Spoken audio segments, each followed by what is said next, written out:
Hello guys welcome back to my channel. जिद्दां कि मैं ਤੁਹਾਨੂੰ ਦੱਸਿਆ ਸੀਗਾ ਕਿ ਆਪਾਂ ਹੁਣ ਕਲਾਸ 1 2 ਦੇ ਹਿਸਾਬ ਦੇ ਨਾਲ ਆਪਣੀ ਵੀਡੀਓਜ਼ ਅਪਲੋਡ ਕਰਿਆ ਕਰਾਂਗੇ। ਤਾਂ ਉਮੀਦ ਕਰਦੀ ਹਾਂ ਕਿ ਤੁਹਾਨੂੰ ਮੇਰੀ ਪਿਛਲੀ ਵੀਡੀਓ ਕਲਾਸ 1 ਪਸੰਦ ਆਈ ਹੋਏਗੀ ਤੇ ਤੁਹਾਡੇ ਸਾਰਿਆਂ ਵਾਸਤੇ ਉਹ ਬੈਨੀਫੀਸ਼ੀਅਲ ਵੀ ਰਹੀ ਹੋਏਗੀ, ਸਪੈਸ਼ਲੀ ਬਿਗਨਰਸ ਵਾਸਤੇ। ਤਾਂ ਅੱਜ ਅਸੀਂ ਕਲਾਸ 2 ਤੋਂ ਸਟਾਰਟ ਕਰ ਰਹੇ ਹਾਂ। ਮੈਂ ਆਪਣੀ ਪਿਛਲੀ ਵੀਡੀਓ ਦੇ ਵਿੱਚ ਤੁਹਾਨੂੰ ਦੱਸਿਆ ਸੀਗਾ ਕਿ ਆਪਾਂ ਹੁਣ ਅਗਲੀ ਵੀਡੀਓ ਜੋ ਰਾਈਟਿੰਗ ਤੋਂ ਸਟਾਰਟ ਕਰਾਂਗੇ। ਤਾਂ ਅੱਜ ਮੈਂ ਤੁਹਾਨੂੰ ਕੰਪਲੀਟ ਰਾਈਟਿੰਗ ਦੇ ਬੇਸਿਕਸ ਦੱਸ ਦੂੰਗੀ। ਆਪਾਂ ਟਾਸਕ 2 ਤੋਂ ਅੱਜ ਸਟਾਰਟ ਕਰਾਂਗੇ। ਲਾਈਕ ਰਾਈਟਿੰਗ ਟਾਸਕ ਪਹਿਲਾਂ ਤਾਂ ਦੋ ਟਾਸਕ ਜਿੱਦਾਂ ਕਿ ਪਿਛਲੀ ਕਲਾਸ 'ਚ ਆਪਾਂ ਕੀਤਾ ਸੀ ਡਿਸਕਸ ਕਿ ਦੋ ਟਾਸਕ ਵਿੱਚ ਆਪਣੀ ਰਾਈਟਿੰਗ ਡਿਵਾਈਡਡ ਹੁੰਦੀ ਹੈ, ਟਾਸਕ 1 ਤੇ ਟਾਸਕ 2। ਅੱਜ ਅਸੀਂ ਸਟਾਰਟ ਕਰਨ ਜਾ ਰਹੇ ਹਾਂ ਟਾਸਕ 2 ਤੋਂ। ਸੋ ਉਮੀਦ ਕਰਦੀ ਹਾਂ ਤੁਹਾਨੂੰ ਮੇਰੀ ਇਹ ਵੀ ਵੀਡੀਓ ਪਸੰਦ ਆਏਗੀ। Let us start. ਟਾਸਕ 2 ਆਪਣਾ ਇੱਕ ਐਸੇ ਹੁੰਦਾ ਲਿਖਣ ਲਈ ਜਿਹੜਾ ਕਿ ਅਸੀਂ 250 ਵਰਡਸ ਦਾ ਲਿਖਣਾ ਹੁੰਦਾ ਹੈ ਤੇ ਜਿਹਨੂੰ ਲਿਖਣ ਲਈ ਸਾਨੂੰ 40 ਮਿੰਟਸ ਚਾਹੀਦੇ ਆ। ਹੁਣ ਉਹ 40 ਮਿੰਟਸ ਇਹ ਨਹੀਂ ਹੈ ਕਿ ਅਸੀਂ ਸਿਰਫ ਉਸ 40 ਮਿੰਟਸ ਨੂੰ ਲਿਖਣ ਦੇ ਵਿੱਚ ਹੀ ਸਾਰਾ ਸਪੈਂਡ ਕਰਨਾ ਹੈ, ਉਹ ਵੀ ਆਪਾਂ ਫਰਦਰ ਪਾਰਟਸ ਦੇ ਵਿੱਚ ਉਹ ਟਾਈਮ ਹੈ ਜਿਹੜਾ ਸਲੋਟਸ ਦੇ ਵਿੱਚ ਡਿਵਾਈਡ ਕਰਕੇ ਹੀ ਆਪਣੇ ਟਾਈਮ ਮੈਨੇਜਮੈਂਟ ਕਰੀਦੀ ਹੈ। ਕਿਉਂਕਿ ਇੱਕ ਕੱਲਾ ਲਿਖਣਾ ਹੀ is not like our target. ਉਹ ਲਿਖਣ ਦੇ ਵਿੱਚ ਵੀ ਬਹੁਤ ਕੁਝ ਕੰਮ ਹੁੰਦੇ ਆ। ਲਾਈਕ ਆਪਾਂ ਸਭ ਤੋਂ ਪਹਿਲੀ ਗੱਲ ਤਾਂ ਪੈਨਸਿਲ ਚੱਕ ਲਈ ਹੈ, ਲੇਕਿਨ ਸਾਨੂੰ ਇਹ ਨਹੀਂ ਪਤਾ ਕਿ ਅਸੀਂ ਲਿਖਣਾ ਕੀ ਆਂਸਰ ਸ਼ੀਟ ਦੇ ਉੱਪਰ। So that is the big challenge. ਇਸ ਲਈ ਜੋ ਰਾਈਟਿੰਗ ਟਾਸਕ ਆ ਆਪਾਂ ਉਹਨੂੰ 3 ਸਲੋਟਸ ਦੇ ਵਿੱਚ ਡਿਵਾਈਡ ਕਰ ਦਿੰਦੇ ਆ। ਲਾਈਕ ਟਾਈਮ ਨੂੰ ਆਪਾਂ ਕਹਿ ਸਕਦੇ ਹਾਂ 3 ਸਲੋਟਸ ਦੇ ਵਿੱਚ ਡਿਵਾਈਡ ਕਰ ਦਿੰਦੇ ਆ। ਫਰਸਟ ਸਲੋਟ ਹੈ ਜੋ ਸਾਡਾ ਬ੍ਰੇਨਸਟੋਰਮਿੰਗ ਦਾ ਸਲੋਟ ਹੁੰਦਾ ਹੈ। ਸੈਕੰਡ ਸਲੋਟ ਸਾਡਾ ਐਕਚੁਅਲੀ ਰਾਈਟਿੰਗ ਦਾ ਸਲੋਟ ਹੁੰਦਾ ਹੈ ਤੇ ਥਰਡ ਹੁੰਦਾ ਸਾਡਾ ਰੀਚੈਕਿੰਗ ਦਾ। अगर मैं कहा ब्रेनस्टॉर्मिंग का मतलब है कि generation of ideas, whatever idea you want to write in your writing, so you need to first of all plan that things. So I think 5 minutes are enough to plan the things to like we can write somewhere what we need to write in that writing. ਤੁਸੀਂ ਕਿਤੇ ਵੀ ਇੱਕ site ਤੇ ਲਿਖ ਸਕਦੇ ਹੋ ਆਪਣੇ ideas ਜੋ ਤੁਸੀਂ ਆਪਣੀ ਰਾਈਟਿੰਗ ਦੇ ਵਿੱਚ ਲਿਖਣ ਜਾ ਰਹੇ ਹੋ। ਸੋ ਆਈ ਥਿੰਕ 5 ਮਿੰਟਸ ਆਪਾਂ ਨੂੰ ਉਸ ਚੀਜ਼ ਵਾਸਤੇ ਪਹਿਲਾਂ ਹੀ ਜੋ ਹੈ ਉਹ ਰਿਜ਼ਰਵ ਰੱਖ ਲੈਣੇ ਚਾਹੀਦੇ ਆ। ਨਾਓ ਦ ਥਿੰਗ ਇਜ਼ ਦਿਸ ਕਿ ਲੈਫਟ 35 ਮਿੰਟਸ ਵਿੱਚ ਆਪਾਂ ਕੀ ਕਰਨਾ। 35 ਮਿੰਟਸ ਦੇ ਵਿੱਚੋਂ ਵੀ ਆਪਾਂ ਸਿਰਫ 30 ਮਿੰਟਸ ਆਪਣੀ ਰਾਈਟਿੰਗ ਨੂੰ ਦਵਾਂਗੇ ਕਿਉਂਕਿ ਆਲਰੇਡੀ ਆਪਾਂ ਪਲਾਨ ਕਰ ਚੁੱਕੇ ਹਾਂ ਕਿ ਆਪਾਂ ਕੀ ਲਿਖਣਾ। ਹੁਣ ਜਦੋਂ ਸਾਡੇ ਦਿਮਾਗ ਦੇ ਵਿੱਚ ਚੀਜ਼ਾਂ ਆ ਗਈਆਂ ਕਿ ਹਾਂ ਅਸੀਂ ਇਹ ਵਾਲੇ ਆਈਡੀਆਜ਼ ਲਿਖਣੇ ਆ, ਲਾਈਕ ਬੋਡੀ ਪੈਰਾਗ੍ਰਾਫ 1 ਚ ਮੈਂ ਇਹ ਲਿਖਣਾ, 2 ਦੇ ਵਿੱਚ ਮੈਂ ਲਿਖਣਾ, ਤਾਂ ਉਹ ਚੀਜ਼ਾਂ ਨੂੰ ਮੇਰਾ ਖਿਆਲ ਇੰਪਲੀਮੈਂਟ ਕਰਨ ਵਾਸਤੇ ਮੇਰੇ ਹਿਸਾਬ ਨਾਲ ਸਿਰਫ 30 ਮਿੰਟਸ ਇਨਫ ਹੁੰਦੇ ਆ। ਹੁਣ ਰੈਸਟ 5 ਮਿੰਟਸ, ਉਹ ਰੈਸਟ 5 ਮਿੰਟਸ ਜਿੱਦਾਂ ਕਿ ਮੈਂ ਤੁਹਾਨੂੰ ਦੱਸਿਆ ਥਰਡ ਸਲੋਟ ਆ ਜਾਂਦਾ ਆਪਣਾ ਰੀਚੈਕਿੰਗ ਦਾ। ਹੁਣ ਜੋ ਕੁਝ ਵੀ ਤੁਸੀਂ ਲਿਖਿਆ ਆਈ ਥਿੰਕ ਉਹਨੂੰ ਰੀਚੈਕ ਕਰਨਾ ਸਭ ਤੋਂ ਇੰਪੋਰਟੈਂਟ ਹੈ ਕਿਉਂਕਿ ਆਪਾਂ ਫਲੋ ਦੇ ਵਿੱਚ ਜੋ ਵੀ ਗੱਲਾਂ ਲਿਖ ਰਹੇ ਹਾਂ ਉਹ ਮੇਬੀ ਅਸੀਂ ਕਿਤੇ ਗ੍ਰਾਮੈਟੀਕਲ ਐਰਰ ਕਰ ਦਿੱਤੇ ਹੋਣ ਫਲੋ ਦੇ ਵਿੱਚ ਲਿਖਦੇ ਲਿਖਦੇ ਜਲਦੀ, ਜਾਂ ਫਿਰ ਹੋ ਸਕਦਾ ਅਸੀਂ ਕਿਤੇ ਸਪੈਲਿੰਗ ਮਿਸਟੇਕਸ ਕਰ ਦਿੱਤੀਆਂ ਹੋਣ ਜਾਂ ਉੱਪਰ ਵਾਲੀ ਲਾਈਨ ਨੀਚੇ ਜਾਂ ਨੀਚੇ ਵਾਲੀ ਲਾਈਨ ਉੱਪਰ ਲਿਖ ਦਿੱਤੀ ਹੋਵੇ। ਸੋ ਕੁਝ ਵੀ ਹੋ ਸਕਦਾ ਹੈ। ਸੋ 5 ਮਿੰਟਸ ਆਪਣੇ ਲਾਸਟ ਜੋ ਰੀਚੈਕਿੰਗ ਵਾਸਤੇ ਜ਼ਰੂਰ ਰਿਜ਼ਰਵ ਰੱਖਣੇ ਚਾਹੀਦੇ ਸਾਨੂੰ। ਸੋ ਰਾਈਟਿੰਗ ਜੋ ਹੈ ਇਹ ਵਾਲੇ 3 ਪਾਰਟਸ ਵਿੱਚ ਟਾਸਕ 2 ਡਿਵਾਈਡਡ ਹੋਣਾ ਚਾਹੀਦਾ ਆ। ਫਸਟ ਆਫ ਆਲ ਅਗੇਨ ਮੈਂ ਇੱਕ ਵਾਰੀ ਰਿਪੀਟ ਕਰੂੰਗੀ, ਬ੍ਰੇਨਸਟੋਰਮਿੰਗ ਲਈ 5 ਮਿੰਟਸ, 30 ਮਿੰਟਸ ਆਪਣੇ ਆ ਜਾਂਦੇ ਰਾਈਟਿੰਗ ਵਾਸਤੇ ਤੇ ਲਾਸਟ 5 ਮਿੰਟਸ ਆਪਣੇ ਆ ਜਾਂਦੇ ਰੀਚੈਕਿੰਗ ਦੇ ਵਾਸਤੇ। ਸੋ ਅਗੇਨ ਮਿਨੀਮਮ 250 ਵਰਡਸ, 270 to 280 ਅਗਰ ਤੁਸੀਂ ਲਿਖ ਰਹੇ ਆ ਤਾਂ it is safe I can say. ਠੀਕ ਹੈ ਜੀ। ਸੋ ਹੁਣ ਆਪਾਂ ਅੱਗੇ ਚੱਲਦੇ ਹਾਂ ਆਪਣੇ ਨੈਕਸਟ ਪਾਰਟ ਦੇ ਉੱਪਰ ਜੋ ਕਿ ਐਸੇ ਹੈ। ਹੁਣ ਐਸੇ ਹੁੰਦਾ ਕਿੰਨੇ ਤਰ੍ਹਾਂ ਦੇ ਹੈ ਜਾਂ ਆਪਾਂ ਐਸੇ ਦੇ ਵਿੱਚ ਕੀ ਲਿਖਣਾ ਹੁੰਦਾ। ਹੁਣ ਸਭ ਤੋਂ ਵੱਡੀ ਗੱਲ ਤਾਂ ਇਹ ਕਿ ਮੈਮ ਤੁਸੀਂ ਐਸੇ ਕਰੀ ਜਾ ਰਹੇ ਹੋ। ਐਸੇ ਦੇ ਵਿੱਚ ਲਿਖਣਾ ਕੀ ਹੈ, ਉਹ ਐਸੇ ਜੋ ਆਪਾਂ ਸਟਰਕਚਰ ਸਕੂਲ ਦੇ ਵਿੱਚ ਲਿਖਦੇ ਆ ਰਹੇ ਸੀਗੇ ਕਿ ਆਪਾਂ ਉਹੀ ਐਸੇ ਲਿਖਣਾ ਆ ਕਿ ਜਾਂ ਫਿਰ ਅਸੀਂ ਇਹਦੇ ਵਿੱਚ ਕੁਝ ਚੇਂਜਸ ਹੈ, ਕੁਝ ਰੂਲਸ ਐਂਡ ਰੈਗੂਲੇਸ਼ਨਸ ਹੈ। ਡੈਫੀਨੇਟਲੀ ਆਈਡੀਪੀ ਦੇ ਅਕੋਰਡਿੰਗ ਜੋ ਆਇਲਸ ਐਸੇ ਲਿਖਦੇ ਉਹਦੇ ਵਿੱਚ ਕੁਝ ਰੂਲਸ ਐਂਡ ਰੈਗੂਲੇਸ਼ਨਸ ਹੈ ਜੋ ਸਾਨੂੰ ਫੋਲੋ ਕਰਨੀਆਂ ਪੈਂਦੀਆਂ। ਸਭ ਤੋਂ ਪਹਿਲਾਂ ਤਾਂ ਮੈਂ ਤੁਹਾਨੂੰ ਐਸੇ ਦੇ ਸਟਰਕਚਰ ਤੋਂ ਸਟਾਰਟ ਕਰਵਾਉਣੀ ਕਿ ਐਸੇ ਦਾ ਸਟਰਕਚਰ ਹੋਣਾ ਕੀ ਚਾਹੀਦਾ ਹੈ। ਆਪਣੀ ਸਟਰਕਚਰ ਦੇ ਵਿੱਚ ਜਿੱਦਾਂ ਕਿ ਤੁਸੀਂ ਸਕਰੀਨ ਦੇ ਉੱਪਰ ਦੇਖ ਰਹੇ ਹੋ ਆਪਣਾ ਸਟਰਕਚਰ ਹੈ ਉਹ 5 ਪਾਰਟਸ ਦੇ ਵਿੱਚ ਡਿਵਾਈਡਡ ਹੈ। ਜੋ ਫਸਟ ਪਾਰਟ ਹੈ ਉਹ ਇੰਟਰੋਡਕਸ਼ਨ ਹੁੰਦੀ ਹੈ, ਜੋ ਆਪਾਂ ਨਾਰਮਲ ਇੰਟਰੋਡਕਸ਼ਨ ਦੇਣੀ ਹੁੰਦੀ ਹੈ ਐਸੇ ਲਿਖਣ ਤੋਂ ਪਹਿਲਾਂ। ਆਪਾਂ ਸਕੂਲ ਦੇ ਵਿੱਚ ਵੀ ਜਦੋਂ ਇੰਗਲਿਸ਼ ਦੇ ਵਿੱਚ ਐਸੇ ਲਿਖਦੇ ਸੀ ਤਾਂ ਇੰਟਰੋਡਕਸ਼ਨ ਦਿੰਦੇ ਸੀਗੇ, ਰਾਈਟ। ਦੈਨ ਉਸ ਤੋਂ ਬਾਅਦ ਆਪਣਾ ਆ ਜਾਂਦਾ ਹੈ ਪੈਰਾਗ੍ਰਾਫ 1 ਜਿਹਨੂੰ ਅਸੀਂ ਆਇਲਸ ਦੀ ਲੈਂਗੁਏਜ ਵਿੱਚ ਬੋਡੀ ਪੈਰਾਗ੍ਰਾਫ 1 ਜਾਂ ਫਿਰ BP1 ਕਹਿੰਦੇ ਆ, ਰਾਈਟ। ਇਸ ਤੋਂ ਬਾਅਦ ਆਪਣਾ ਆ ਜਾਂਦਾ ਹੈ body paragraph 2 that is BP2, body paragraph 3 that is BP3। ਲੇਕਿਨ ਇਹ ਆਪਸ਼ਨਲ ਰਹੇਗਾ, ਇਹ ਆਪਾਂ ਹਰ ਐਸੇ ਦੇ ਵਿੱਚ ਨਹੀਂ ਲਿਖ ਸਕਦੇ, ਹਰ ਟਾਈਪ ਦੇ ਵਿੱਚ ਨਹੀਂ ਲਿਖ ਸਕਦੇ। ਐਂਡ ਫਾਈਨਲੀ ਆਪਣਾ conclusion, what we have written in the like essay in body paragraphs we need to just conclude or reiterate in our final paragraph. So basic structure अपने essay का ये रहेगा जो कि 5 parts से divided है अपने 5 again जिसमें जो एक body paragraph 3 optional है वो हर essay में अपन नहीं लिख सकते, right। ਹੁਣ ਆਪਾਂ ਅੱਗੇ ਚੱਲਦੇ ਹਾਂ कि साडे कोल ਐਸੇ ਹੁੰਦੇ ਕਿੰਨੇ ਤਰ੍ਹਾਂ ਦੇ ਹੈ ਕਿ ਸਾਨੂੰ ਇੱਕ ਹੀ ਤਰ੍ਹਾਂ ਦਾ ਐਸੇ ਆਏਗਾ ਜਾਂ ਮਲਟੀਪਲ ਟਾਈਪਸ ਆਣਗੇ। नो डाउट एग्जाम ਦੇ ਵਿੱਚ ਸਿਰਫ ਇੱਕ ਹੀ ਟਾਈਪ ਆਏਗੀ, ਲੇਕਿਨ ਉਹ ਮਲਟੀਪਲ ਟਾਈਪਸ ਵਿੱਚੋਂ ਇੱਕ ਟਾਈਪ ਸਿਲੈਕਟ ਕਰਕੇ ਹੀ ਆਪਣੇ ਐਗਜ਼ਾਮ ਦੇ ਵਿੱਚ ਐਸੇ ਪਾਉਂਦੇ ਆ। ਸੋ ਆਪਾਂ ਚੱਲਦੇ ਹਾਂ ਅੱਗੇ ਕਿ ਟਾਈਪਸ ਆਫ ਐਸੇ ਕਿੰਨੇ ਹੁੰਦੇ ਆ, ਰਾਈਟ। ਸੋ ਜਿੱਦਾਂ ਕਿ ਤੁਸੀਂ ਸਕਰੀਨ ਤੇ ਦੇਖ ਰਹੇ ਹੋ ਆਪਣੇ ਐਸੇ 8 ਤਰ੍ਹਾਂ ਦੇ ਹੁੰਦੇ ਆ। There are 8 types of essays ਔਰ ਇਹ 8 ਟਾਈਪਸ ਵਿੱਚੋਂ ਕੋਈ ਵੀ ਇੱਕ ਟਾਈਪ ਸਾਨੂੰ ਐਗਜ਼ਾਮ ਦੇ ਵਿੱਚ ਆ ਸਕਦੀ ਹੈ। So we need to prepare for all types of essay before entering into the exam. सब तो पहला अपना आ जाता है discuss both views and give your opinion. Let us first enlist this, then I will come to its like discussion and elaboration. Second type आ जाती है अपनी डू यू अग्री और डिसएग्री। थर्ड टाइप अपनी आ जाती है to what extent do you agree और disagree.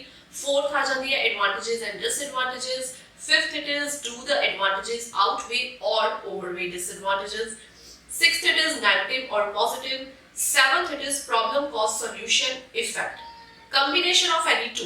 Now, what is the combination of any two? This I will explain in the further point. And last but not least, it is direct essay type. So, ਇਹ 8 ਤਰ੍ਹਾਂ ਦੇ ਐਸੇ ਹੈ ਜੋ ਸਾਨੂੰ exam ਦੇ ਵਿੱਚ ਜਿਨ੍ਹਾਂ ਦੇ ਵਿੱਚੋਂ ਇੱਕ ਕੋਈ ਵੀ ਐਸੇ ਸਾਨੂੰ ਐਗਜ਼ਾਮ ਦੇ ਵਿੱਚ ਆਏਗਾ, ਲੇਕਿਨ ਸਾਨੂੰ ਪ੍ਰੈਪਰੇਸ਼ਨ ਦੇ ਟਾਈਮ ਤੇ 8 ਤਰ੍ਹਾਂ ਦੇ ਐਸੇਸ ਦੀ ਪ੍ਰੈਪਰੇਸ਼ਨ ਕਰਨੀ ਪਏਗੀ। ਹੁਣ ਸਟਾਰਟ ਕਰਦੇ ਹਾਂ discuss both the views and give your opinion ਆਪਣੇ ਫਰਸਟ ਐਸੇ ਤੋਂ। ਹੁਣ ਮੈਂ ਜੋ ਤੁਹਾਨੂੰ ਸਟਰਕਚਰ ਦੱਸਣ ਜਾ ਰਹੀ ਹਾਂ ਕਿ ਆਪਾਂ ਕਿਹੜੇ ਐਸੇ ਦੇ ਵਿੱਚ ਕੀ ਲਿਖਣਾ ਹੈ, ਕਿੰਨੇ ਬੋਡੀ ਪੈਰਾਗ੍ਰਾਫਸ ਲਿਖਣੇ ਆ, ਕਿੰਨੇ ਆਈਡੀਆਜ਼ ਲਿਖਣੇ ਆ, ਇਹ ਅੱਛੇ ਬੈਂਡਸ ਦਾ ਸਟਰਕਚਰ ਫਾਰਮੈਟ ਹੀ ਮੈਂ ਤੁਹਾਨੂੰ ਦੱਸਣ ਜਾ ਰਹੀ ਹਾਂ। ਮਿਨੀਮਮ 8 ਬੈਂਡਸ ਦਾ ਤੇ ਫਾਰਮੈਟ ਹੈ ਜੋ ਹੋਏਗਾ ਹੀ ਹੋਏਗਾ ਡੈਫੀਨਿਟਲੀ, ਰਾਈਟ। ਸੋ ਆਪਾਂ ਸਟਾਰਟ ਕਰਦੇ ਹਾਂ ਆਪਣੇ ਪਹਿਲੇ ਐਸੇ ਤੋਂ, that is discuss both views and give your opinion. ਜਿੱਦਾਂ ਕਿ ਤੁਸੀਂ ਸਕਰੀਨ ਤੇ ਦੇਖ ਰਹੇ ਹੋ ਮੇਰੇ ਕਿ ਇਸ ਐਸੇ ਵਿੱਚ ਆਪਾਂ ਸਭ ਤੋਂ ਪਹਿਲਾਂ ਲਿਖਾਂਗੇ ਇੰਟਰੋਡਕਸ਼ਨ, ठीक है जी। उस तो बाद ਆਪਾਂ ਲਿਖਾਂਗੇ ਆਪਣਾ ਬੋਡੀ ਪੈਰਾਗ੍ਰਾਫ 1। ਹੁਣ ਬੋਡੀ ਪੈਰਾਗ੍ਰਾਫ 1 ਕੀ ਹੈ, ਉਸ ਤੋਂ ਪਹਿਲਾਂ ਮੈਂ ਤੁਹਾਨੂੰ ਇਹ ਦੱਸ ਦਿੰਦੀ ਕਿ ਐਸੇ ਕੀ ਹੈ। ਡਿਸਕਸ ਬੋਥ ਦ ਵਿਊਜ਼। ਦੋ ਵਿਊਜ਼ ਸਾਨੂੰ ਦਿੱਤੇ ਹੋਣਗੇ। ਵਿਊ 1 ਮਤਲਬ ਕਿਸੇ ਇੱਕ ਪਰਸਨ ਦਾ ਵਿਊ ਤੇ ਵਿਊ 2 ਮਤਲਬ ਕਿਸੇ ਦੂਸਰੇ ਪਰਸਨ ਦਾ ਵਿਊ। ਜਸਟ ਐਗਜ਼ਾਮਪਲ ਦੇ ਤੌਰ ਤੇ ਮੈਂ ਤੁਹਾਨੂੰ ਦੱਸ ਰਹੀ ਹਾਂ ਪਰਸਨ ਦੀ ਐਗਜ਼ਾਮਪਲ ਲੈ ਕੇ। ਫॉर ਸਪੋਜ਼ ਤੁਸੀਂ ਦੋ ਫਰੈਂਡਸ ਹੋ। ਇੱਕ ਫਰੈਂਡ ਕਹਿ ਰਿਹਾ ਹੈ ਕਿ ਸਾਨੂੰ ਕਾਰ ਦੇ ਵਿੱਚ ਮੂਵ ਕਰਨਾ ਚਾਹੀਦਾ ਹੈ ਜਦੋਂ ਵੀ ਅਸੀਂ ਸਿਟੀ ਦੇ ਵਿੱਚ ਆ ਰਹੇ ਹਾਂ। ਸੈਕਿੰਡ ਫਰੈਂਡ ਮੈਨੂੰ ਕਹਿ ਰਿਹਾ ਆ ਕਿ ਨਹੀਂ, ਆਪਾਂ ਨੂੰ ਬਾਈਸਾਈਕਲ ਤੇ ਮੂਵ ਕਰਨਾ ਚਾਹੀਦਾ ਆ ਜਦੋਂ ਵੀ ਅਸੀਂ ਸਿਟੀ ਦੇ ਵਿੱਚ ਕਿਤੇ ਨਾ ਕਿਤੇ ਟਰੈਵਲ ਕਰਨਾ ਹੋਵੇ। ਹੁਣ ਇਹ ਦੋ ਵਿਊਜ਼ ਹੋ ਗਏ। ਪਹਿਲਾ ਵਿਊ ਫਰਸਟ ਫਰੈਂਡ ਦਾ ਕਾਰ ਵਾਲਾ, ਸੈਕਿੰਡ ਵਿਊ ਸੈਕਿੰਡ ਫਰੈਂਡ ਦਾ ਬਾਈਸਾਈਕਲ ਵਾਲਾ। ਦੋਨੋਂ ਵਿਊਜ਼ ਨੂੰ ਮੈਂ ਡਿਸਕਸ ਕਰੂੰਗੀ ਆਪਣੇ ਬੋਡੀ ਪੈਰਾਗ੍ਰਾਫਸ ਦੇ ਵਿੱਚ ਤੇ ਆਪਣਾ ਓਪੀਨੀਅਨ ਦਊਂਗੀ ਦੋਨਾਂ ਨੂੰ ਸੁਣਨ ਤੋਂ ਬਾਅਦ ਕਿ ਮੈਂ ਫਰਸਟ ਫਰੈਂਡ ਦਾ ਵੀ ਵਿਊ ਸੁਣ ਲਿਆ, ਮੈਂ ਸੈਕਿੰਡ ਫਰੈਂਡ ਦਾ ਵੀ ਵਿਊ ਸੁਣ ਲਿਆ। ਨਾਓ ਇਟਸ ਮਾਈ ਟਰਨ ਕਿ ਮੈਂ ਕਿਹਦਾ ਓਪੀਨੀਅਨ ਦੇਣਾ ਹੈ, ਕਿਹਦੇ ਵੱਲ ਮੈਂ ਜਾਣਾ ਹੈ, राइट। सो ये है ऐसे discuss both views and give your opinion. सब तो पहले जेदे विच आपां इंट्रोडक्शन लिखांगे, देन बॉडी पैराग्राफ 1 दे विच आ जांदी है अपना फर्स्ट व्यू। हुन फर्स्ट व्यू मींस कि फर्स्ट फ्रेंड दा आपां व्यू ले लेने एग्जांपल दे तौर ते कि उन्हें क्या सी कि कार्स है जेड़ा सुटेबल मोड है। हुन मैं उन्हें पूछूंगी कि लाइक कार क्यों सुटेबल मोड है, मैनूं कोई भी दो आइडियाज दिओ। सो ਇਹਦੇ ਵਿੱਚ ਇਹ ਵੀ ਆਪਾਂ ਲਿਖਾਂਗੇ ਕਿ ਫਰਸਟ ਬੋਡੀ ਪੈਰਾਗ੍ਰਾਫ ਦੇ ਵਿੱਚ ਫਰਸਟ व्यू ਦੇ ਕੋਈ ਵੀ ਦੋ ਆਈਡੀਆਜ਼। ध्यान रखना दो आइडियाज मींस दो ideas, not less than 2, not more than 2। Now let's come to body paragraph 2 means the on the second view. हुन सेकंड फ्रेंड कह रहा है कि बाइसाइकिल है, तब हुन मैं उन्हें कहूंगी कि कोई भी दो आइडियाज तुसी दसो। ये आइडियाज नु कैसे ब्रेनस्टॉर्मिंग कहते हैं। उन्होंने मैंने कोई भी दो आइडियाज दिए, this is the reason why I want to move, yeah, all people actually need to move using the bicycle within the city। तो उन्हें दो आइडियाज इलैबोरेट करते हैं। Again not less than 2, not more than 2 ideas.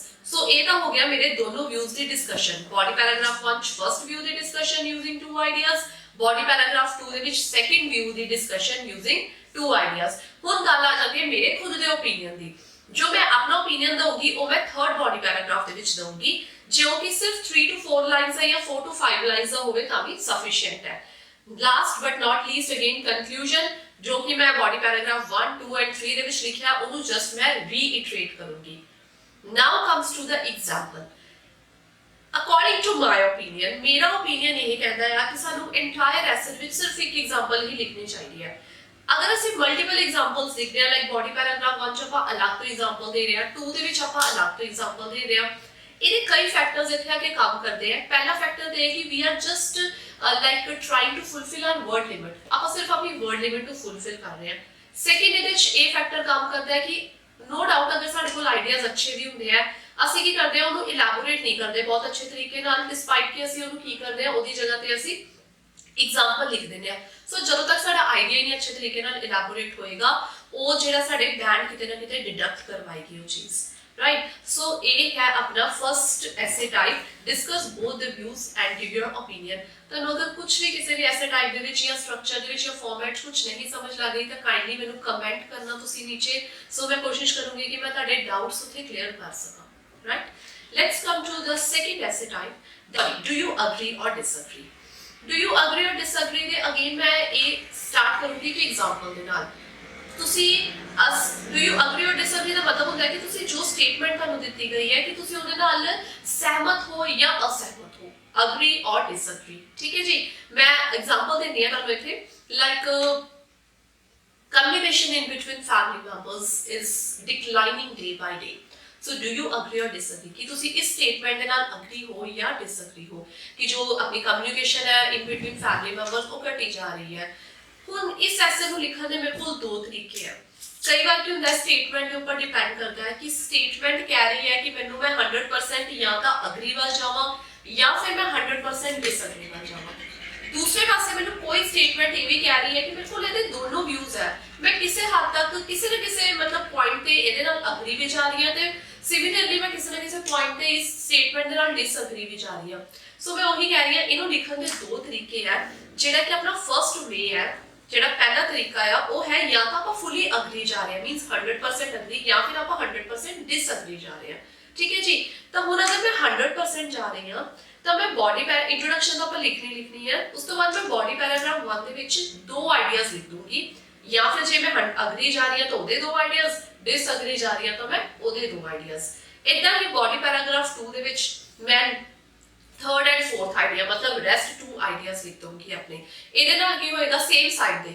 Agree ਜਾਂ ਫਿਰ ਡਿਸਅਗਰੀ same side ਜਿੱਧਰ ਆਪਾਂ ਉੱਪਰ ਵਾਲੇ ਆਈਡੀਆਜ਼ ਲਿਖੇ ਸੀ ਜਿਹਦੀ ਸਾਈਡ ਤੇ ਇਹ ਤਾਂ ਹੋ ਗਏ ਮੇਰੇ 4 ਆਈਡੀਆਜ਼ ਦੋ ਉੱਪਰ ਦੋ ਨੀਚੇ ਬਹੁਤ ਈਜ਼ੀ ਹੈ ਲਿਖਣਾ ਹੁਣ ਕਈ ਵਾਰ ਕੀ ਹੁੰਦਾ ਹੈ ਕਿ ਸਟੂਡੈਂਟ ਕਹਿੰਦੇ ਆ ਕਿ ਮੈਮ ਸਾਡੇ ਕੋਲ 4 ਆਈਡੀਆਜ਼ ਨਹੀਂ ਹੈ ਸਾਡੇ ਕੋਲ ਸਿਰਫ 3 ਆਈਡੀਆਜ਼ ਹੈ ਲਿਖਣ ਲਈ ਤਾਂ ਉਸ ਕੇਸ ਦੇ ਵਿੱਚ ਸਟੂਡੈਂਟ ਇਹ ਨਹੀਂ ਹੈ ਕਿ ਤੁਹਾਨੂੰ ਪੈਨਿਕ ਹੋਣ ਦੀ ਜ਼ਰੂਰਤ ਨਹੀਂ ਉੱਥੇ ਐਗਜ਼ਾਮੀਨੇਸ਼ਨ ਹਾਲ ਦੇ ਵਿੱਚ ਬੈਠ ਕੇ ਜਾਂ ਨਰਵਸ ਫੀਲ ਹੋਣ ਦੀ ਜ਼ਰੂਰਤ ਨਹੀਂ it is very easy to like write down this essay ਇਸ ਕੇਸ ਦੇ ਵਿੱਚ ਤੁਸੀਂ ਕਰ ਸਕਦੇ ਹੋ ਬੋਡੀ ਪੈਰਾਗ੍ਰਾਫ 1 ਦੇ ਵਿੱਚ ਤਾਂ ਆਪਾਂ ਦੋ ਲਿਖਣੇ ਆ ਜਿਹੜੇ ਆਈਡੀਆਜ਼ ਆਪਾਂ ਲਿਖ ਰਹੇ ਹਾਂ ਬੋਡੀ ਪੈਰਾਗ੍ਰਾਫ 2 ਦੇ ਵਿੱਚ ਆਪਾਂ ਸਿਰਫ ਥਰਡ ਆਈਡੀਆ ਲਿਖਾਂਗੇ ਉਹਨੂੰ ਇਲੈਬੋਰੇਟ ਕਰਨ ਵਾਸਤੇ ਆਪਾਂ ਐਗਜ਼ਾਮਪਲ ਦਾ ਯੂਜ਼ ਉੱਥੇ ਕਰਾਂਗੇ अगर आप एग्जांपल का यूज कर देंगे एक आइडिया ਨੂੰ ਇਲੈਬੋਰੇਟ ਕਰਨ ਵਾਸਤੇ ਤਾਂ ਸਾਡੀ ਉੱਤੇ ਕੀ ਹੁੰਦਾ ਹੈ ਕਿ ਵਰਡ ਲਿਮਿਟ ਵੀ ਅੱਛੀ ਹੋ ਜਾਂਦੀ ਹੈ ਤੇ ਸਾਡਾ ਫਾਰਮੈਟ ਵੀ ਬਹੁਤ ਅੱਛਾ ਹੁੰਦਾ ਹੈ ਇਸੇ ਨਾਲ ਦੋਨੋਂ ਪੈਰਾਗ੍ਰਾਫਸ ਦੀ ਵਰਡ ਲਿਮਿਟ ਸੇਮ ਹੋ ਜਾਂਦੀ ਹੈ ਕਿਤੇ ਨਾ ਕਿਤੇ ਸੇਮ ਹੋ ਜਾਂਦੀ ਹੈ ਬਿਲਕੁਲ ਵਰਡ ਟੂ ਵਰਡ ਤਾਂ ਸੇਮ ਨਹੀਂ ਹੋਏਗੀ ਕਿਤੇ ਨਾ ਕਿਤੇ ਸੇਮ ਹੋ ਜਾਂਦੀ ਹੈ ਸਾਡਾ ਸਟਰਕਚਰ ਬਹੁਤ ਅੱਛਾ ਬਣ ਜਾਂਦਾ ਹੈ ਸਾਡਾ ਐਸੇ ਬੜਾ ਇੰਪ੍ਰੈਸਿਵ ਬਣ ਜਾਂਦਾ ਹੈ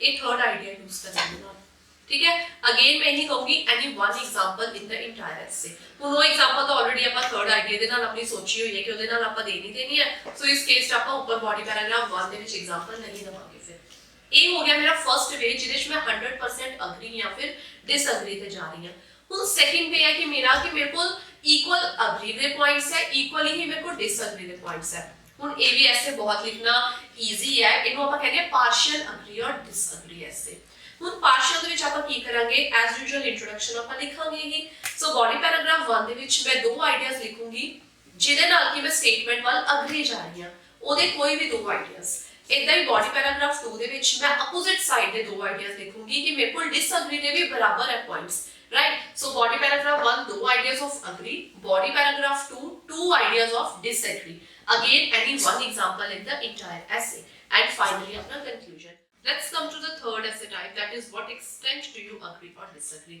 ਕਿਤੇ ਨਾ ਕਿਤੇ agree or disagree ਦਾ ਇੱਕ ਪਾਰਟ ਕਾਊਂਟ ਹੁੰਦਾ ਹੈ ਲੇਕਿਨ ਇਹਨੂੰ ਲਿਖਣ ਦਾ ਥੋੜਾ ਜਿਹਾ ਤਰੀਕਾ agree or disagree ਦੇ ਨਾਲੋਂ ਡਿਫਰੈਂਟ ਚਲਾ ਜਾਏਗਾ ਉਹਦੇ ਵਿੱਚ ਸੀਗਾ do you agree or disagree ਹੁਣ ਇਹਦੇ ਚ to what extent ਤੁਸੀਂ ਇੱਕ ਸਟੇਟਮੈਂਟ ਨਾਲ ਕਿਸ ਹੱਦ ਤੱਕ agree or disagree ਹੋ ਇਹ ਸਟੇਟਮੈਂਟ ਕਹਿੰਦੀ ਆ ਹੁਣ ਕੁਝ ਲੋਕ ਕਹਿੰਦੇ ਆ ਕੁਝ ਸਟੂਡੈਂਟਸ ਜਾਂ ਕੁਝ ਟ੍ਰੇਨਰਸ ਚਲੋ ਗਲਤ ਕੋਈ ਵੀ ਨਹੀਂ ਹੁੰਦਾ ਸਭ ਠੀਕ ਹੁੰਦੇ ਨੇ ਆਪਣੀ ਜਗ੍ਹਾ ਤੇ ਕੁਝ ਕਹਿੰਦੇ ਕਿ ਤੁਸੀਂ ਇਸ ਕੇਸ ਦੇ ਵਿੱਚ 100% ਵੀ ਜਾ ਸਕਦੇ ਹੋ ਕੁਝ ਕਹਿੰਦੇ ਆ ਤੁਸੀਂ ਇਸ ਕੇਸ ਦੇ ਵਿੱਚ 50-50 ਵੀ ਜਾ ਸਕਦੇ ਹੋ ਬਟ ਆਈ ਥਿੰਕ ਉਹ ਅਗਰ ਆਪਾਂ 100% ਜਾਂ ਫਿਰ 50-50 ਜਾਵਾਂਗੇ ਫਿਰ ਉਹ ਅਗਰੀ ਔਰ ਡਿਸਅਗਰੀ ਤੇ ਟੂ ਵਾਟ ਐਕਸਟੈਂਟ ਦੇ ਵਿੱਚ ਕੁਝ ਖਾਸ ਡਿਫਰੈਂਸ ਨਹੀਂ ਰਹਿ ਜਾਂਦਾ ਸੋ ਅਕੋਰਡਿੰਗ ਟੂ ਮੀ ਸਾਨੂੰ ਇਹਦੇ ਵਿੱਚ ਹਮੇਸ਼ਾ 70-30 ਹੀ ਜਾਣਾ ਚਾਹੀਦਾ ਆ ਕਿਉਂਕਿ ਆਪਾਂ ਇਹ ਕਹਿ ਰਹੇ ਹਾਂ ਕਿ ਆਪਾਂ ਸਟੇਟਮੈਂਟ ਨਾਲ ਕਿਸ ਹੱਦ ਤੱਕ ਅਗਰੀ ਹਾਂ ਤੇ ਕਿਸ ਹੱਦ ਤੱਕ ਸਾਡੀ ਕੋਈ ਹੱਦ ਹੋਣੀ ਚਾਹੀਦੀ ਹੈ ਸ਼ਾਇਦ क्योंकि अगर आप 100% जा रहे हैं तो ਇਹਦੇ ਵਿੱਚ ਮੇਰੇ ਹਿਸਾਬ ਨਾਲ ਕਿ ਸਾਨੂੰ ਦੂਸਰਾ ਪੁਆਇੰਟ ਐਕਸਪਲੇਨ ਕਰਨਾ ਜ਼ਰੂਰੀ ਹੈ, ਉਹ 100% ਚ ਜਿਹੜਾ ਕਿ ਪੋਸੀਬਲ ਨਹੀਂ ਹੈ, ਰਾਈਟ। ਸੋ ਆਪਾਂ 70-30 ਕੋਸ਼ਿਸ਼ ਕਰੀਏ ਇਹਦੇ ਵਿੱਚ ਆਲਵੇਜ਼ ਲਿਖਣ ਦੀ। ਹੁਣ 70-30 ਦਾ ਮਤਲਬ ਹੈ ਕਿ ਅਗਰ ਮੈਂ ਸਟੇਟਮੈਂਟ ਦੇ ਨਾਲ ਅਗਰੀ ਜਾ ਰਹੀ ਹਾਂ, ਜ਼ਿਆਦਾ ਮੈਂ ਅਗਰੀ ਵੱਲ ਜਾ ਰਹੀ ਹਾਂ ਤਾਂ 70% ਤੁਸੀਂ ਅਗਰੀ ਲਿਖ ਦਿਓ ਤੇ ਡਿਸਐਗਰੀ ਨੂੰ ਤੁਸੀਂ 30% ਲਿਖ ਦਿਓ। अगर तुसी स्टेटमेंट के नाल ज्यादा डिसएग्री जा रहे हो तो 70% ਨੂੰ डिसएग्री कर दो ਤੇ ਰੈਸਟ 30% ਨਾਲ ਅਗਰੀ ਚਲੇ ਜਾਓ। ਹੁਣ ਅਗੇਨ ਮੈਮ 70-30 ਤੁਸੀਂ ਕਰੀ ਜਾ ਰਹੇ ਹੋ। ਹੁਣ ਇਹਦੇ ਵਿੱਚ ਆਈਡੀਆਜ਼ ਦੱਸੋ ਕਿੰਨੇ ਲਿਖਨੇ ਆ। ਸੋ ਇਹ ਬਹੁਤ ਈਜ਼ੀ ਆ। ਇਹਦੇ ਵਿੱਚ ਆਈਡੀਆਜ਼ ਤੁਸੀਂ 2:1 ਦੇ ਨਾਲ ਲਿਖ ਸਕਦੇ ਹੋ। 2 ਆਈਡੀਆਜ਼ ਇਨ 70% ਐਂਡ 1 ਆਈਡੀਆ ਇਨ 30%। ਵੈਸੇ ਇਹਦੇ ਵਿੱਚ ਇਹਨੂੰ ਲਿਖਣ ਦਾ ਇੱਕ ਤਰੀਕਾ ਹੋਰ ਵੀ ਹੈ 3:2 ਦਾ, ਮਤਲਬ 3 ਆਈਡੀਆਜ਼ ਇਨ 70% ਐਂਡ 2 ਇਨ 30%। ਇਹ ਵੀ ਗਲਤ ਨਹੀਂ ਹੈ 3:2 ਵੀ, ਲੇਕਿਨ ਇਹਨੂੰ ਅਗਰ ਆਪਾਂ ਲਿਖਣ ਜਾਵਾਂਗੇ ਨਾ ਇਹਦੇ ਨਾਲ ਸਾਡੀ ਵਰਡ ਲਿਮਿਟ ਬਹੁਤ ਜ਼ਿਆਦਾ ਵੱਧ ਜਾਂਦੀ ਹੈ। ਲਿਖ ਸਕਦੇ ਹੋ, ਗਲਤ ਨਹੀਂ ਹੈ ਅਗਰ ਤੁਹਾਡਾ ਆਪਣੇ ਵਰਡਸ ਦੇ ਉੱਪਰ ਕੰਟਰੋਲ ਹੈ ਤਾਂ। ਅਗਰ ਤੁਹਾਨੂੰ ਲੱਗਦਾ ਹੈ ਕਿ ਸਾਨੂੰ ਇਲੈਬੋਰੇਟ ਕਰਦੇ ਕਰਦੇ ਬਹੁਤ ਲੰਬਾ ਐਸੇ ਚਲੇ ਜਾਂਦਾ ਹੈ, then always go for 2:1, 2 ideas in 70% and 1 idea in 30%, ਜਿੱਦਾਂ ਕਿ ਤੁਸੀਂ ਸਕਰੀਨ ਤੇ ਦੇਖ ਰਹੇ ਹੋ, ਠੀਕ ਹੈ ਜੀ। ਹੁਣ again introduction, then body paragraph 1। ਹੁਣ ਬੋਡੀ ਪੈਰਾਗ੍ਰਾਫ 1 ਦੇ ਵਿੱਚ ਆਪਾਂ 70% ਪਾਰਟ ਨੂੰ ਪਹਿਲਾਂ ਇਲੈਬੋਰੇਟ ਕਰਾਂਗੇ, ਜਿਹਦੇ ਵਿੱਚ ਆਪਾਂ 2 ਆਈਡੀਆਜ਼ ਲਿਖਾਂਗੇ। ਹੁਣ ਉਹ 70% ਚਾਹੇ ਤੁਸੀਂ ਅਗਰੀ ਹੋ ਜਾਂ ਫਿਰ ਡਿਸਐਗਰੀ ਹੋ, ਇਟ ਡਸਨਟ ਮੈਟਰ, ਠੀਕ ਹੈ ਜੀ। ਇਦਾਂ ਹੀ ਬੋਡੀ ਪੈਰਾਗ੍ਰਾਫ 2 ਦੇ ਵਿੱਚ ਆਪਾਂ ਇੱਕ ਆਈਡੀਆ ਲਿਖਾਂਗੇ। ਹੁਣ ਅਗੇਨ ਮੈਮ ਇੱਕ ਆਈਡੀਆ ਆ ਤਾਂ ਵਰਡ ਲਿਮਿਟ ਕਿੱਦਾਂ ਪੂਰੀ ਹੋਏਗੀ, ਦੋਨੋਂ ਐਸੇਸ ਦੀ ਜਿਹੜੀ ਲੈਂਥ ਕਿੱਦਾਂ ਮੈਚ ਕਰੇਗੀ। So no need to worry about that, ਕਿਉਂਕਿ ਆਪਾਂ ਇੱਕ ਆਈਡੀਆ ਨੂੰ ਐਗਜ਼ਾਮਪਲ ਦੇ ਨਾਲ ਬਹੁਤ ਬਿਊਟੀਫੁਲੀ ਇਲੈਬੋਰੇਟ ਕਰ ਸਕਦੇ ਹਾਂ। ਤੁਸੀਂ ਕਹੋਗੇ ਕਿ ਮੈਮ ਐਗਜ਼ਾਮਪਲ ਕਿਹੜਾ ਬਹੁਤ ਵੱਡੀ ਹੁੰਦੀ ਹੈ ਲਿਖਣੀ, ਉਹ ਤਾਂ 1-2 ਲਾਈਨਸ ਦੀ ਹੁੰਦੀ ਹੈ। There it's all on you. ਇਹ ਤੁਹਾਡੇ ਤੇ ਆ ਕਿ ਤੁਸੀਂ ਕਿੰਨੀ ਲੰਬੀ ਲਿਖਣੀ ਹੈ ਤੇ ਕਿੰਨੇ ਅੱਛੇ ਤਰੀਕੇ ਨਾਲ ਐਗਜ਼ਾਮਪਲ ਨੂੰ ਇਲੈਬੋਰੇਟ ਕਰਨਾ ਹੈ। So it is all on you. But ਮੈਂ ਐਗਜ਼ਾਮਪਲ ਵਾਲਾ ਸੈਸ਼ਨ ਵੀ ਬਹੁਤ ਜਲਦੀ ਤੁਹਾਡੇ ਸਾਹਮਣੇ ਰੱਖੂੰਗੀ, ਜਿਹਦੇ ਵਿੱਚ ਮੈਂ ਤੁਹਾਨੂੰ एग्जाम्पल लिखना सिखाऊंगी कि अगर आप सैपरेट तो एग्जाम्पल अपने वर्ड लिमिट को पूरी करने लिए लिखनी होंगी तो किस लेंथ की होनी चाहिए। अगर आप सिंपली अपने आइडिया को सपोर्ट करने लिए लिख रहे हैं तो भी कितने लेंथ की होनी चाहिए। तो मैं बहुत जल्दी लैके आऊँगी तुहाडे लई अगला कॉन्सैप्ट लैके आऊँगी, लेकिन let's come back to our this concept. So again एक आइडिया को आप एग्जाम्पल के नाल इलैबोरेट कर सकते हैं बहुत ब्यूटीफुली, ਜਿਹੜੀ कि साडे 30% का आइडिया होएगा। हुण ऑपोजिट साइड कोई भी हो सकती है, अग्री या फिर डिसएग्री, ठीक है जी। हुण अगेन एनी वन एग्जांपल जो कि आप ऑलरेडी 30% ਦੇ ਵਿੱਚ ਪਾ ਚੁੱਕੇ ਹਾਂ। ਸੋ ਆਪਾਂ ਬੋਡੀ ਪੈਰਾਗ੍ਰਾਫ 1 ਦੇ ਵਿੱਚ ਇਸ ਕੇਸ ਦੇ ਵਿੱਚ ਐਗਜ਼ਾਮਪਲ ਨਹੀਂ ਲਿਖਾਂਗੇ, ਰਾਈਟ। ਐਂਡ ਫਾਈਨਲੀ ਆਪਣਾ ਕਨਕਲੂਜਨ ਜੋ ਆਪਾਂ ਹਰ ਐਸੇ ਵਿੱਚ ਇੰਟਰੋਡਕਸ਼ਨ ਤੇ ਕਨਕਲੂਜਨ ਲਿਖਨੇ ਹੀ ਹੁੰਦੇ ਆ, ठीक है जी। होप करती है ਤੁਹਾਨੂੰ समझ लग रही होगी मेरी वीडियोस। अगर किसी को भी कुछ भी डाउट है तो प्लीज मैंने कमेंट जरूर करें कमेंट बॉक्स ਵਿੱਚ। ਅੱਗੇ ਆ ਜਾਓ ਜੀ ਆਪਣੇ 4th ਟਾਈਪ ਦੇ ਉੱਪਰ, ਜਿਹੜਾ ਕਿ ਐਡਵਾਂਟੇਜ ਐਂਡ ਡਿਸਐਡਵਾਂਟੇजेस ਹੈ। ਹੁਣ ਕਿਸੇ ਵੀ ਚੀਜ਼ ਦੀ ਐਡਵਾਂਟੇजेस ਐਂਡ ਡਿਸਐਡਵਾਂਟੇजेस ਦੱਸਣੀ ਆਈ ਥਿੰਕ ਬਹੁਤ ਈਜ਼ੀ ਹੁੰਦੀ ਹੈ। ਹੁਣ ਇਹਦੇ ਵਿੱਚ ਵਰਡ ਐਂਡ ਹੈ ਤਾਂ ਫਿਰ ਡੈਫੀਨਿਟਲੀ ਆਪਾਂ ਦੋਨੋਂ ਹੀ ਲਿਖਾਂਗੇ, ਸਾਨੂੰ ਔਰ ਇਹ ਮੈਂਡੇਟਰੀ ਹੋਏਗੀ ਸਾਡੇ ਲਈ ਦੋਨੋਂ ਲਿਖਣੀਆਂ। ਬਟ वेरी श्योर कि ऐसे लिखना बहुत ईजी है, क्योंकि ये ਆਪਾਂ सिंपली इंट्रोडक्शन लिखांगे, दैन बॉडी पैराग्राफ 1 ਦੇ ਵਿੱਚ ਆਪਣੀਆਂ 2 ਐਡਵਾਂਟੇजेस ਲਿਖਾਂਗੇ। Mind it 2 means 2, not less than 2, not more than 2। And body paragraph 2 ਦੇ ਵਿੱਚ 2 डिसएडवांटेजेस ਲਿਖ ਦਵਾਂਗੇ with using any one example in the entire essay। ਉਹ ਤੁਸੀਂ ਕਿਸੇ ਦੇ ਵਿੱਚ ਵੀ ਲਿਖ ਸਕਦੇ ਹੋ ਐਗਜ਼ਾਮਪਲ। ਇਹ ਹੁਣ ਇੱਥੇ ਕੋਈ ਮੈਂਡੇਟਰੀ ਨਹੀਂ ਹੈ ਕਿ ਤੁਸੀਂ ਬॉडी ਪੈਰਾਗ੍ਰਾਫ 2 ਚ ਲਿਖਣੀ ਹੈ ਜਾਂ 1 ਚ ਲਿਖਣੀ ਹੈ। ਤੁਹਾਡੇ ਕੋਲ ਜਿਹੜਾ ਆਈਡੀਆ ਸਪੋਰਟ ਕਰਨ ਵਾਸਤੇ ਐਗਜ਼ਾਮਪਲ ਹੈ ਤੁਸੀਂ ਉਹਦੇ ਨਾਲ ਹੀ ਐਗਜ਼ਾਮਪਲ ਨੂੰ ਲਿਖ ਸਕਦੇ ਹੋ। और फाइनल अपना कंक्लूजन, ये ऐसे सब तो इजी है लिखना। नेक्स्ट आ जाओ जी अपने 5th ऐसे टाइप के ऊपर, जेड़ा है कि डू द एडवांटेजेस आउटवे या फिर ओवरवे डिसएडवांटेजेस। एडवांटेजेस आउटवे ओवरवे ਦਾ ਮਤਲਬ ਹੁੰਦਾ ਹੈ ਕਿਹਦਾ ਪਲੜਾ ਭਾਰੀ ਹੈ, ਐਡਵਾਂਟੇजेस ਦਾ ਪਲੜਾ ਭਾਰੀ ਹੈ ਜਾਂ ਡਿਸਐਡਵਾਂਟੇजेस ਦਾ ਪਲੜਾ ਭਾਰੀ ਹੈ। ਇਹ ਤਾਂ ਹੁਣ ਤੁਹਾਡੇ ਆਈਡੀਆਜ਼ ਉੱਪਰ ਡਿਪੈਂਡ ਕਰਦਾ ਹੈ ਕਿ ਤੁਹਾਨੂੰ ਸਟੇਟਮੈਂਟ ਮਿਲੀ ਹੋਈ ਹੈ, ਤੁਹਾਨੂੰ ਕੀ ਲੱਗਦਾ ਹੈ ਕਿ ਇਹਦੀ ਐਡਵਾਂਟੇजेस ਜ਼ਿਆਦਾ ਹੋਣਗੇ ਜਾਂ ਫਿਰ डिसएडवांटेजेस ज्यादा होंगे, ठीक है जी। अगेन इन्हों भी ਆਪਾਂ सेम उदा ही लिखांगे जिदा ਅਸੀਂ टू व्हाट एक्सटेंट अग्री और डिसएग्री ਦੇ ਵਿੱਚ ਲਿਖਿਆ ਸੀਗਾ 70-30, ठीक है जी। ਹੁਣ 70-30 ਉਹੀ ਕਨਸੈਪਟ ਤੇ ਦੁਬਾਰਾ ਆ ਜਾਂਦੇ ਆ 2:1 ਵਾਲਾ ਕਨਸੈਪਟ, ठीक है जी।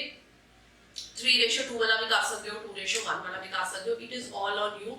अगेन अगर ਤੁਹਾਡਾ ਆਪਣੇ वर्ड्स ਦੇ ਉੱਪਰ अच्छा कंट्रोल है, होल्ड है, ਤਾਂ ਤੁਸੀਂ 3:2 ਵੀ ਲਿਖ ਦੋਗੇ ਤਾਂ इट विल बी गुड। 2:1 लिख दोगे, again it will also be good for you, ठीक है जी। हुन बॉडी पैराग्राफ 1 ਦੇ ਵਿੱਚ 2 ਆਈਡੀਆਜ਼ ਆਪਾਂ 70% ਦੇ ਲਿਖਾਂਗੇ, ਜਿੱਦਾਂ ਕਿ ਆਪਾਂ ਪਹਿਲਾਂ ਲਿਖਿਆ ਸੀ ਟੂ ਵਾਟ ਐਕਸਟੈਂਟ ਦੇ ਵਿੱਚ, ठीक है जी। ਹੁਣ ਇਹ 2 ਆਈਡੀਆਜ਼ ਆਫ 70% ਹੁਣ ਤੁਸੀਂ ਐਡਵਾਂਟੇजेस ਜ਼ਿਆਦਾ ਹੈ ਤੇ ਉਹਦੇ ਲਿਖ ਸਕਦੇ ਹੋ, ਡਿਸਐਡਵਾਂਟੇजेस ਸਾਡੇ ਕੋਲ ਜ਼ਿਆਦਾ ਹੈ ਤਾਂ ਤੁਸੀਂ ਉਹਦੇ ਲਿਖ ਸਕਦੇ ਹੋ।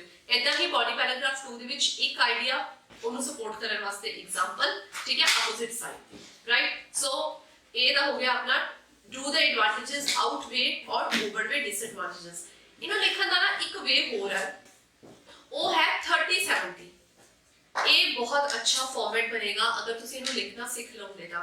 30-70 ਮੀਨਸ ਬੋਡੀ ਪੈਰਾਗ੍ਰਾਫ 1 ਦੇ ਵਿੱਚ ਪਹਿਲਾਂ ਤੁਸੀਂ 30% ਵਾਲਾ ਪਾਰਟ ਕਵਰ ਅਪ ਕਰੋਗੇ, ਬੋਡੀ ਪੈਰਾਗ੍ਰਾਫ 2 ਦੇ ਵਿੱਚ ਰੈਸਟ 70% ਵਾਲਾ ਪਾਰਟ ਕਵਰ ਅਪ ਕਰੋਗੇ, ਤਾਂ ਇਹ ਵੀ ਫਾਰਮੈਟ ਬਹੁਤ ਅੱਛਾ ਬਣੇਗਾ ਤੁਹਾਡਾ, ਮੀਨਸ ਵਾਈਸ ਵਰਸਾ ਆਪਾਂ ਕਹਿ ਸਕਦੇ ਹਾਂ, ਠੀਕ ਹੈ ਜੀ। ਹੁਣ ਤੁਸੀਂ ਕਹੋਗੇ ਕਿ ਮੈਮ ਇਹਦਾ ਕੀ ਮਤਲਬ ਹੈ, ਤੁਸੀਂ ਇਹ ਫਾਰਮੈਟ ਕਿਉਂ ਚੇਂਜ ਕਰਕੇ ਦੱਸਿਆ ਆ?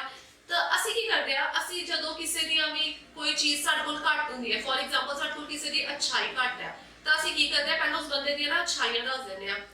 ਚਾਹੇ ਇਸ ਬੰਦੇ ਦੇ ਵਿੱਚ ਇਹ ਅੱਛਾਈ ਹੈ ਪਰ ਇਹਦੀ ਬੁਰਾਈਆਂ ਵੀ ਤਾਂ ਦੇਖੋ ਨਾ ਕਿੰਨੀਆਂ, ਚਾਹੇ ਇਸ ਚੀਜ਼ ਦੇ ਵਿੱਚ ਇੱਕ ਬੁਰਾਈ ਹੈ ਪਰ ਇਹਦੀਆਂ ਅੱਛਾਈਆਂ ਵੀ ਤਾਂ ਦੇਖੋ ਨਾ ਕਿੰਨੀਆਂ।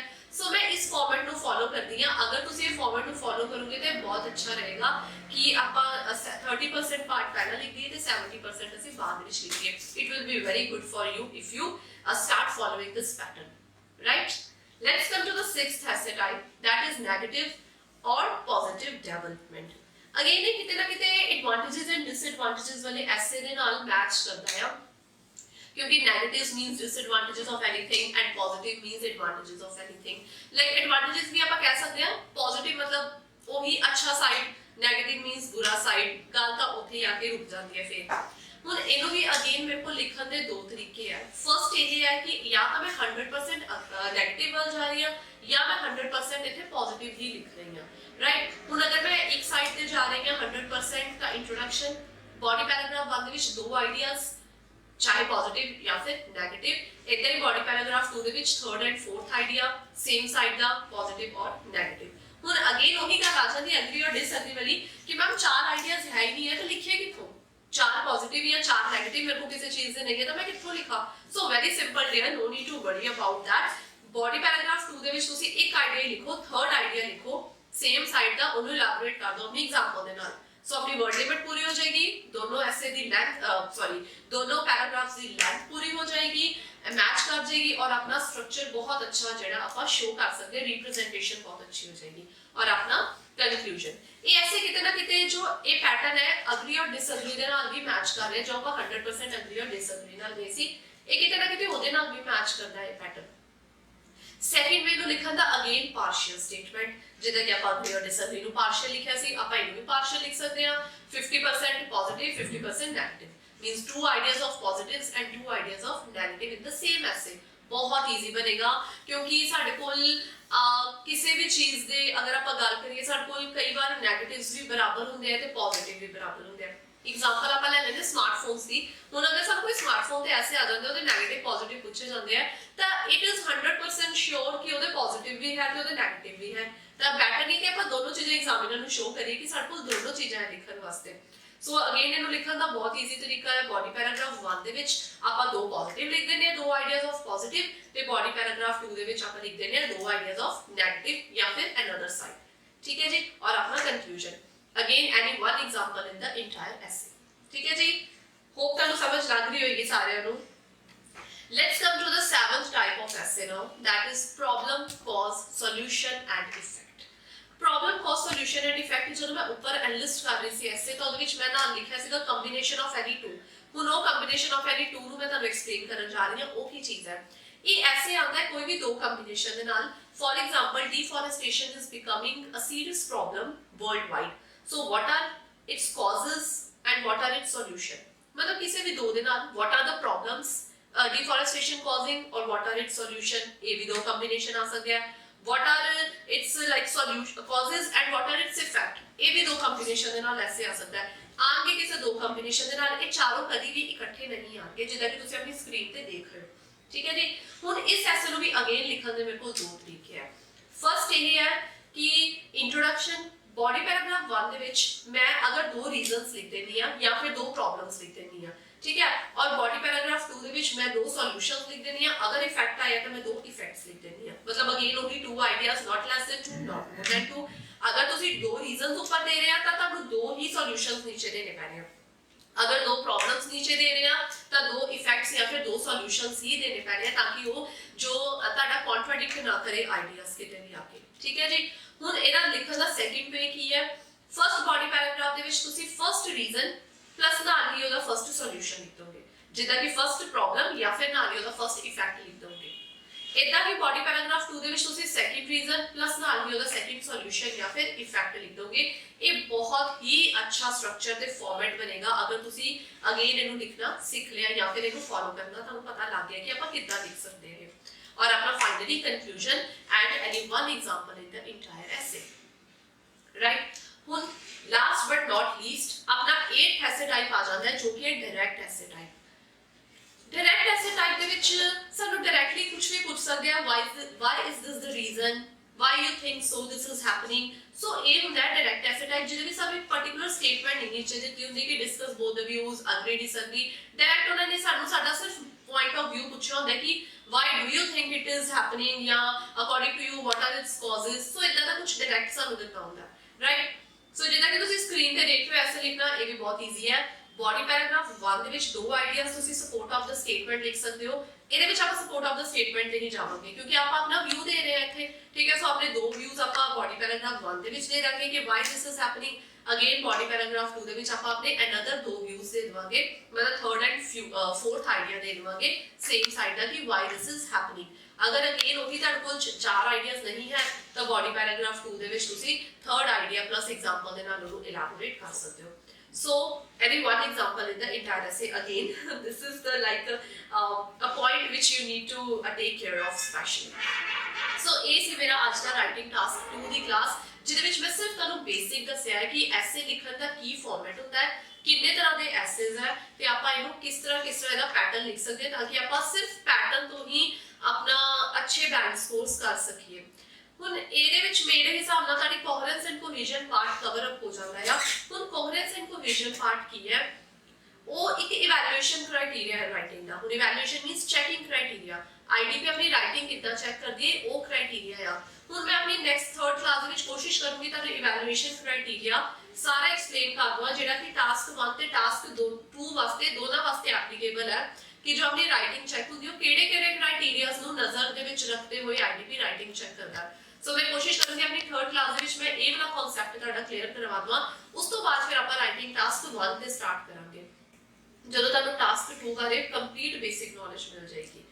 ਸੋ ਹੁਣ ਮੈਂ ਤੁਹਾਡੇ ਤੋਂ ਇਹੀ ਉਮੀਦ ਰੱਖਦੀ ਹਾਂ ਕਿ ਤੁਹਾਨੂੰ ਮੇਰੀ ਇਸ ਵੀਡੀਓ ਨੂੰ ਲਾਈਕ ਕਰਨਾ, ਵੱਧ ਤੋਂ ਵੱਧ ਸ਼ੇਅਰ ਕਰਨਾ ਉਹ ਸਟੂਡੈਂਟਸ ਦੇ ਨਾਲ ਜੋ ਅਫੋਰਡ ਨਹੀਂ ਕਰ ਪਾਉਂਦੇ ਆਈਐਲਟਸ ਦੀ ਫੀਸ ਬਟ ਉਹਨਾਂ ਦਾ ਡ੍ਰੀਮ ਹੈ ਕਿਤੇ ਨਾ ਕਿਤੇ ਅੱਛੇ ਬੈਂਡਸ ਨੂੰ ਸਕੋਰ ਕਰਨਾ। ਤਾਂ ਮੈਨੂੰ ਲੱਗਦਾ ਹੈ ਕਿ ਮੇਰੇ ਟਿਊਟੋਰੀਅਲਸ ਉਹਨਾਂ ਵਾਸਤੇ ਹੈਲਪਫੁਲ ਹੋਣਗੇ। ਘਰ ਬੈਠੇ ਉਹ ਥੋੜਾ ਬੈਨੀਫਿਟ ਲੈ ਸਕਦੇ ਆ ਫ੍ਰੀ ਦੇ ਵਿੱਚ, ਤਾਂ ਉਹ ਵਾਲੇ ਸਟੂਡੈਂਟਸ ਦੀ ਹੈਲਪ ਕਰਨਾ ਮੇਰੀ ਵੀਡੀਓ ਨੂੰ ਸ਼ੇਅਰ ਕਰਕੇ। ਔਰ ਅਗਰ ਤੁਹਾਨੂੰ ਕੋਈ ਵੀ ਡਾਊਟ ਹੋਏ ਤਾਂ ਪਲੀਜ਼ ਕਮੈਂਟ ਵੀ ਜ਼ਰੂਰ ਕਰਨਾ। Thank you, bye bye.